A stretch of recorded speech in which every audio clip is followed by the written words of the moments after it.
ছয়টি গুণের মানুষ যারা অধিকারী হয়েছে তারা বেঈমান, বেহায়া, নির্লজ্জ। 1 নম্বর, কখনো সে পরাজয় স্বীকার করে না, কখনো সে পরাজয় স্বীকার করে না।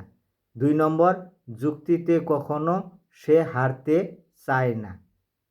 3 নম্বর, সব সময় অহংকার করে কথা বলে, সব সময় অহংকার করে কথা বলে। 4 নম্বর, নিজের ক্ষমতা দেখানোর চেষ্টা করে, নিজের ক্ষমতা দেখানোর চেষ্টা করে।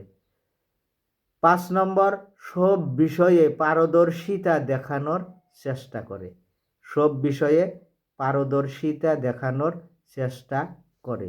6 নম্বর, নিজের স্বার্থ সবার আগে দেখে, নিজের স্বার্থ সবার আগে দেখে। এই 6টি গুণ যাদের ভিতরে আছে, যারা এই 6টি গুণের অধিকারী হয়েছে, তারা বেঈমান, বেহায়া, নির্লজ্জ।